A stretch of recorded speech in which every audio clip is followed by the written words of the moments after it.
안녕하세요. 오늘도 사연살롱을 찾아주셔서 감사합니다. 제가 30대 초반이던 시절의 이야기예요. 당시 저는 유학을 떠났다가 귀국한 지 얼마 되지 않은 시점이었어요. 외국 대학을 다니며 전공하던 경영학이 적성에 맞지 않는다고 생각했거든요.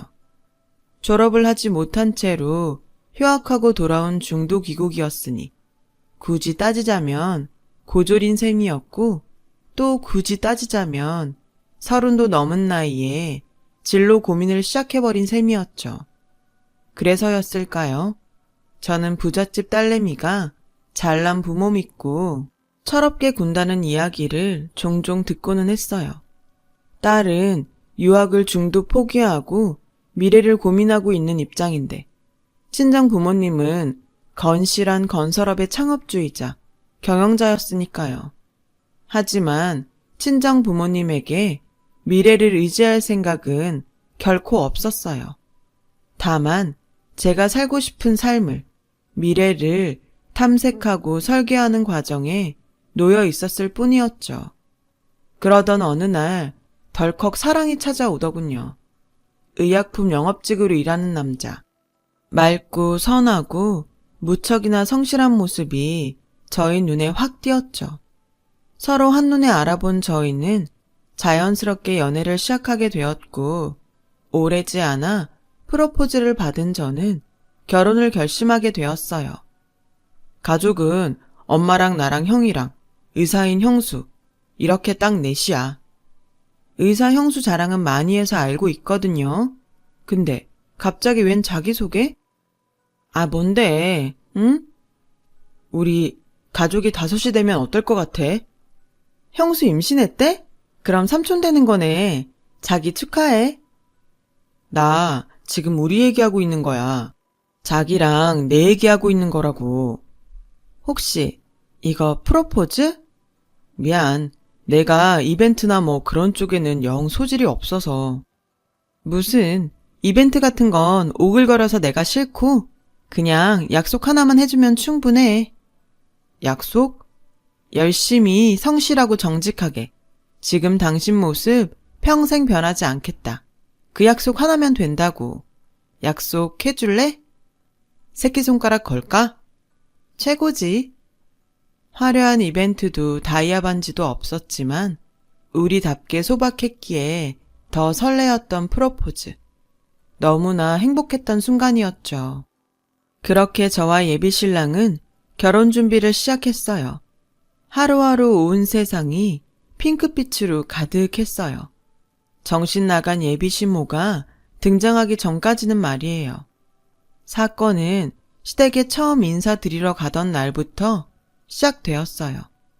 처음 만난 시모는 시댁으로 들어오는 저의 모습을 마주하기가 무섭게 밥상부터 차리라며 호통이더군요. 방금 퇴근한 의사 며느리가 피곤할 테니 얼른 저녁 식사를 대령해야 한다면서요.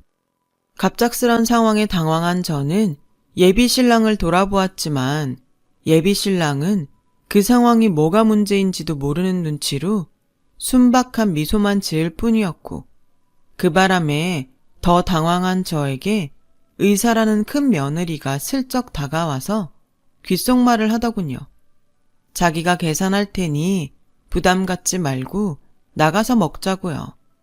예비시모한테는 제가 주선한 저녁 식사 자리인 척 하자는 말과 함께요. 그렇게 저는 뭐가 어떻게 돌아가는 줄도 모르는 채로 얼떨결에 저녁 외식을 주선하게 되었어요. 식사 자리에서도 예비시모의 이해할 수 없는 행동이 계속 이어졌어요. 고기 굽기와 식사 수발은 아직 이름도 묻지 않은 저에게 모조리 떠넘기면서도 고기의 좋은 부위나 맛있는 반찬은 난처해야 하는 의사 큰며느리의 입에만 꾸역꾸역 넣어주더군요. 그러면서 늘어놓는 시모의 말이 참 황당하기 짝이 없더라고요. 그래도 너랑 결혼할 막내 아들은 대학 나왔다. 근데 넌 고졸이라지? 그런 셈이죠. 유학 갔다가 중도에 휴학하고 돌아왔거든요. 가타부타 설명 질질 끌 것 없고 어쨌거나 너는 고졸인 거야. 아, 네. 집안은? 친정부모님은 건설업을 경영하고 계세요. 창업주시고요. 그러면 뭐라니? 예로부터 건설업 그쪽은 건달 아니면 막노동꾼이 나는 천한 일인 것을. 직업이라고 하면 모름지기 우리 큰며느리처럼 의사 정도는 되어줘야 어디 가서 어깨 펴고 다니는 거야. 저기요 어머님, 저야 굳이 따지자면야 고졸이 맞기는 하지만 아무리 그래도 딸 앞에서 친정 부모님 욕 보이는 말은 땡! 고기나 뒤집으면서 듣기나 해. 아니, 제가 무슨 여기 고기 구우러 온 사람도 아니고요. 나는 장차 우리 집안을 위대한 의료계 집안으로 만들 생각이다. 그래서 네 남편 될 사람도 의약품 업체에 취업시킨 것이고 여튼간에 너는 보잘것없는 고졸이니만큼 우리 훌륭한 의사 큰며느님 뒤치다꺼리나 하면서 살 각오나 다지려무나. 살다 별 진짜 아우 제가 입만 열었다 하면 말을 툭툭 잘라먹지를 않나. 그놈의 고졸 타령에 친정부모 욕보이기는 일쑤에 겉도 모자라 우리 위대한 의사 큰며느리 찬양까지. 예비시모는 첫인상부터가 상종을 하면 안 되는 인간이었어요. 그런 시모 앞에 앉은 예비신랑은 여전히 뭐가 문제인 줄도 모르는 채로 순박한 미소만을 짓고 있었고요. 그래서 어떻게 했냐고요? 더 듣고 자시고 할 게 뭐 있나요? 고기 굽다 말고 자리를 박차듯이 나와버렸어요. 참 신기한 건 보통 시모가 그 정도로 감싸고 돌면 의사 큰며느리가 오만방자에 기고만장할 법도 한데 그 집안에서 유일하게 제정신 박힌 사람이 바로 그 의사 큰며느리라는 거였어요. 제가 고기를 굽다 말고 자리를 박차며 나와버리자 의사 큰며느리가 쫓아나와 대신 사과하더군요. 예비 시모의 만행을 대신 사과하는 의사 큰며느리의 모습은 딱 봐도 이런 일 한두 번 겪어보는 것이 아니구나 싶었어요. 미안해요. 제가 대신 사과할게요. 시어머니가 좀 그래요.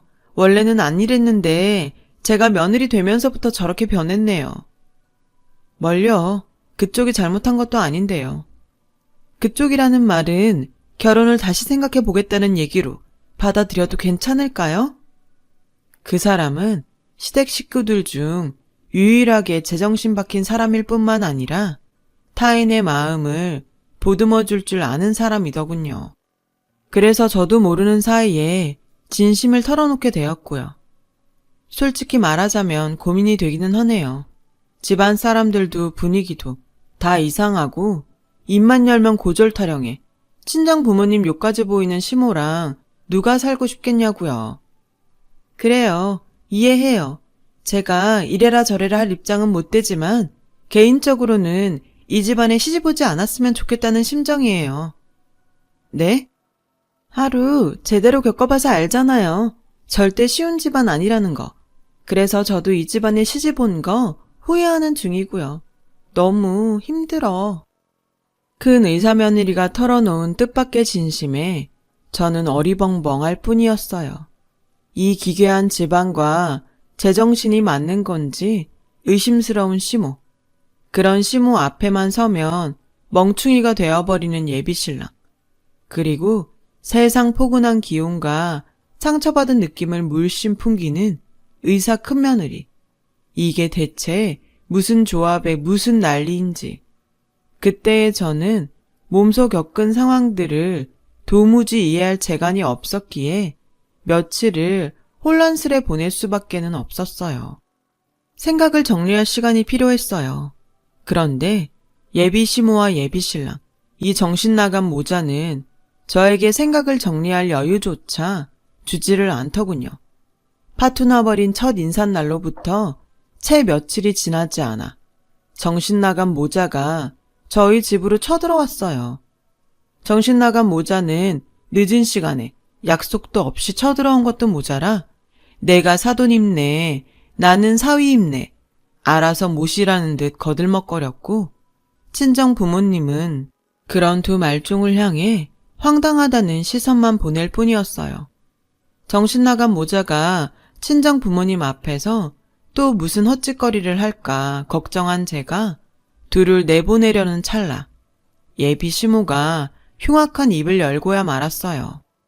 결혼시켜주는 대신 우리 훌륭한 의사 큰며느리에게 병원 하나 차려주는 걸로 퉁칩시다. 미치겠네 진짜. 아닌 밤중에 남의 집에 약속도 없이 쳐들어온 주제. 그건 또 무슨 소리래요? 큰며느리한테 못 들었어요? 이 결혼 다시 생각해보고 싶다는 얘기? 꼴에 튕기기는? 뭐요? 아닌 말로다가 파혼을 놓아도 훌륭한 의사 큰며느리 있는 집안에서 놓아야지.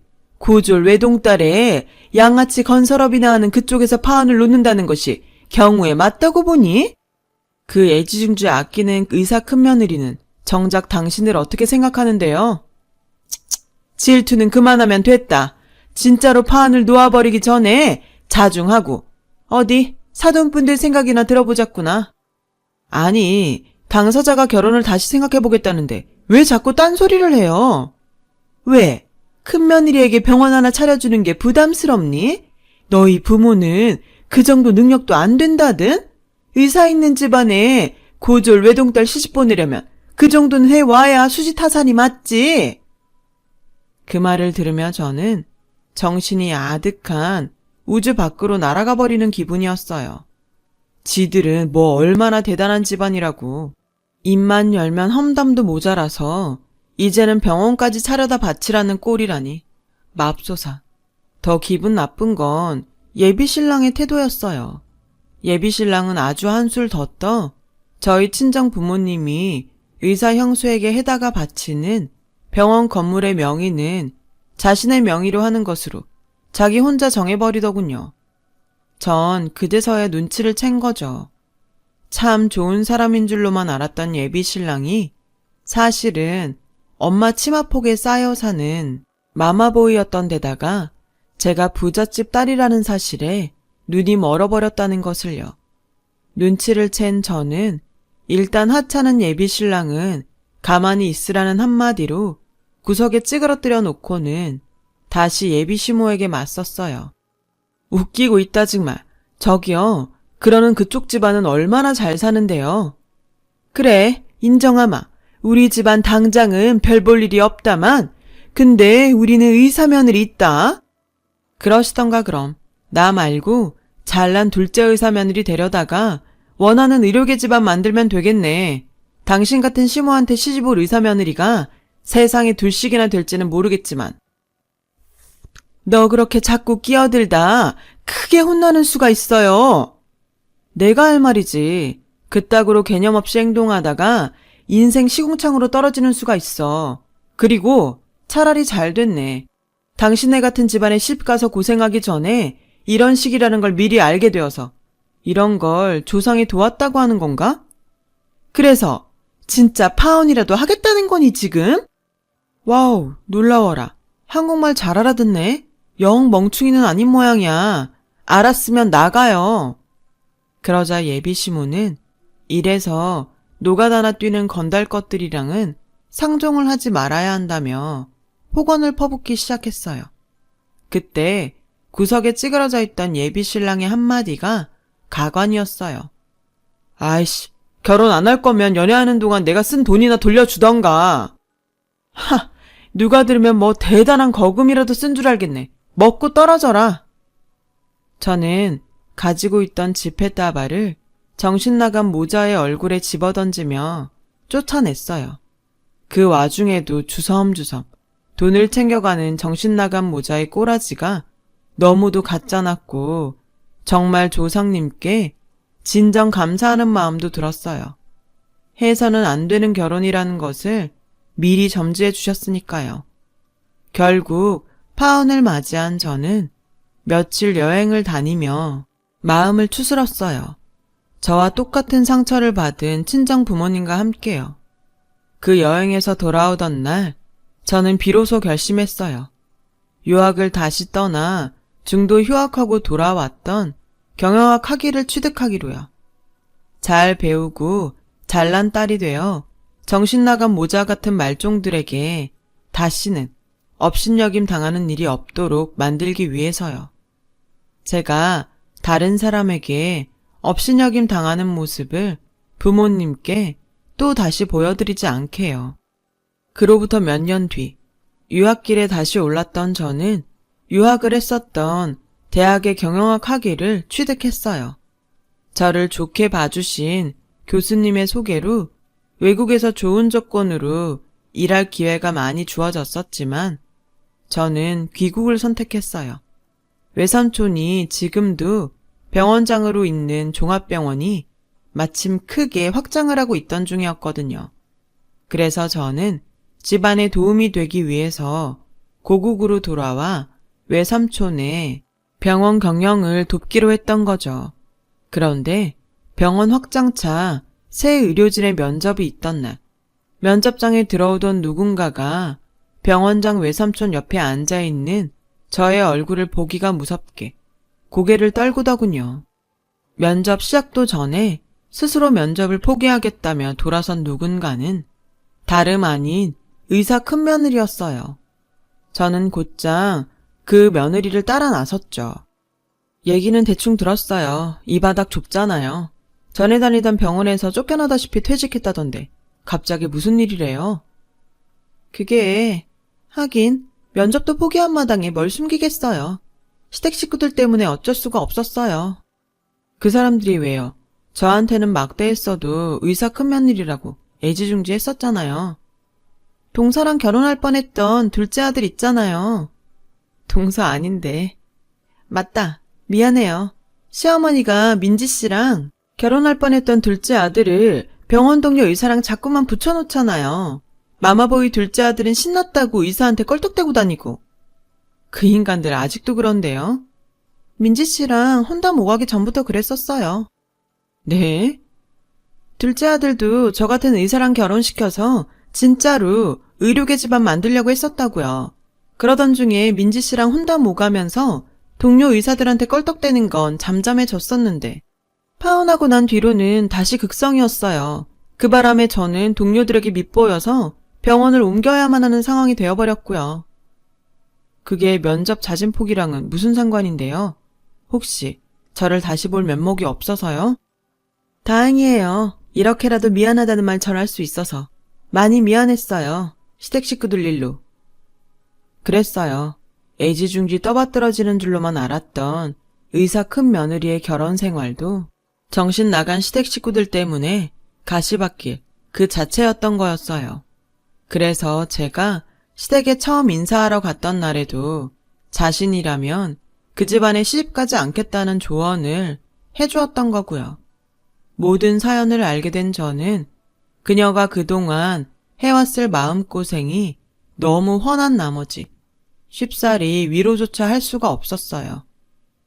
지금은 싫다니 어쩔 수 없지만 대신 저와 같이 일할 마음이 생겼을 때 기회되면 같이 일해요, 우리.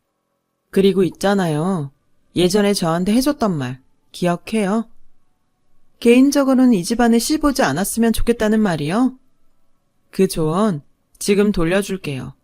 저 역시나 이래라 저래라 할 입장은 못 되지만 개인적으로는 이혼도 나쁘지 않다고 생각해요. 네? 요즘 세상에 이혼이 흠도 아니고 무엇보다 그 집안에 시집간 거 후회하는 마음이 너무 훤하게 보여서요. 힘들어 보여서요. 이혼하고 외로워서 안 되겠다 싶으면 말해요. 그때 친구해 줄게요.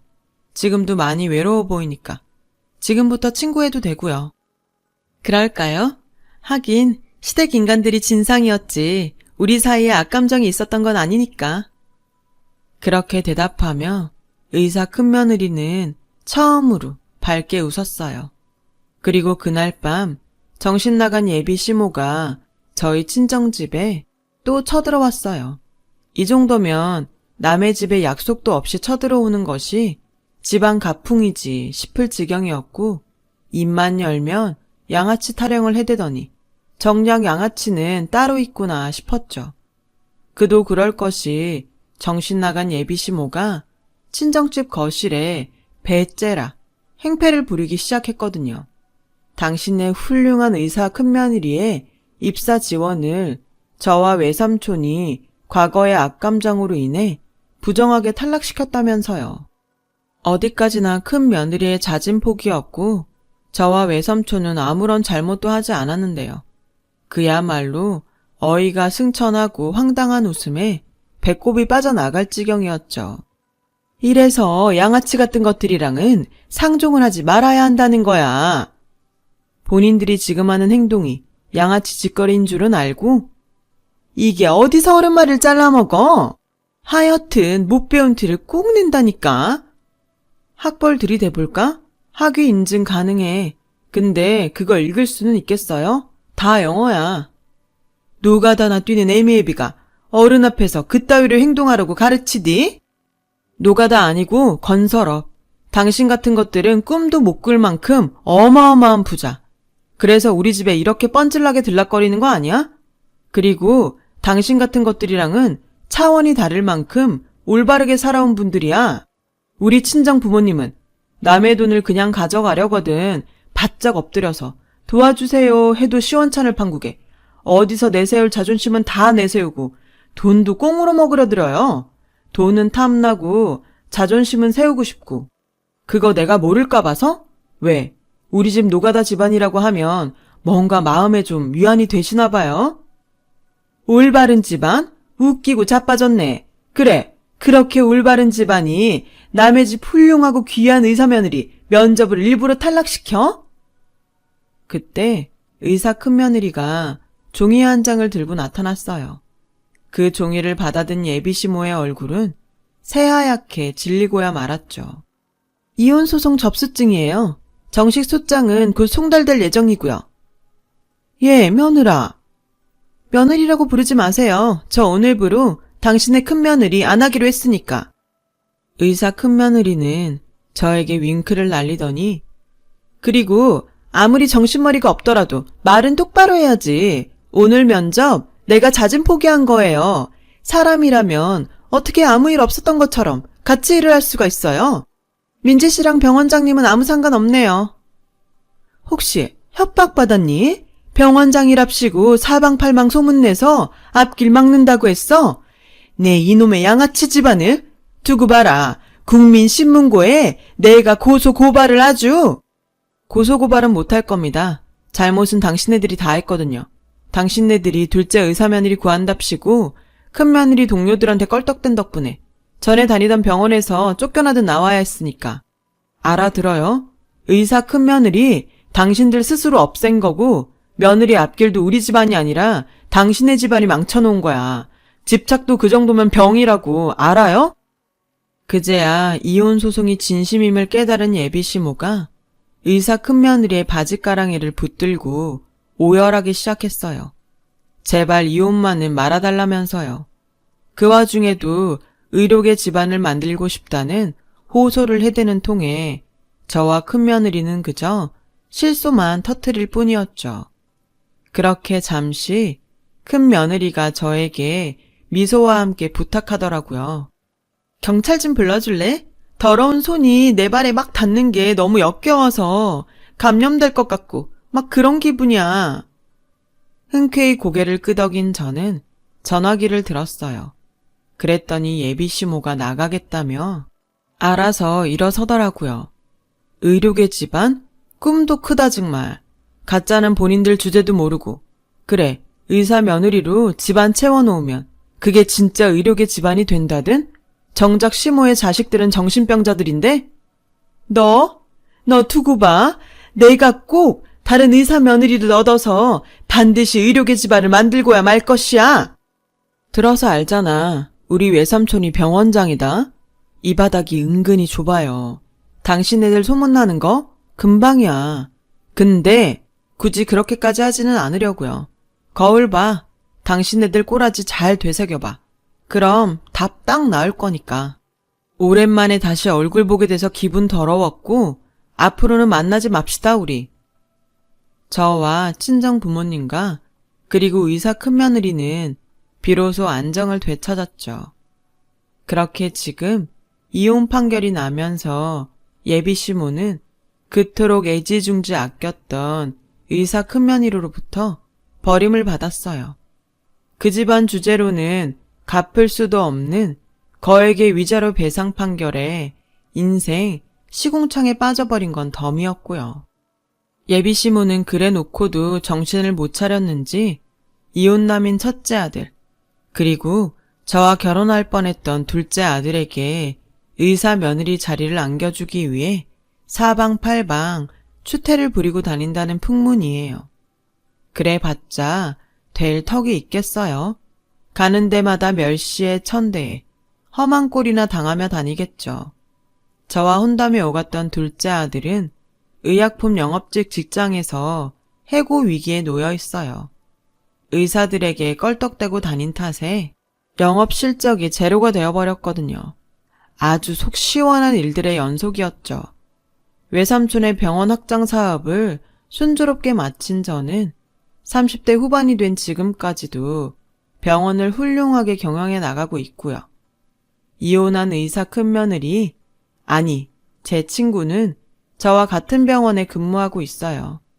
그녀는 뛰어난 실력과 환자의 아픔을 어루만지는 넓은 마음씨까지 가진 뛰어난 의사이며 저에게는 세상 둘도 없는 친구랍니다.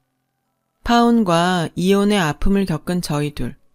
하지만 그 소란의 끝에서 세상 둘도 없는 친구를 얻게 되었어요. 이런 게 인연 아닐까요? 이렇게 돌아봐도 신기한 인연이에요. 제 이야기 들어주셔서 감사합니다. 여러분도 소중한 인연이 옆에 있으시길 바라며 오늘도 건강하고 좋은 하루 되세요. 여러분, 사연 댓글에 응원과 현명한 조언 부탁드려요. 좋아요와 구독은 저에게 큰 힘이 됩니다. 오늘도 좋은 일 가득하세요.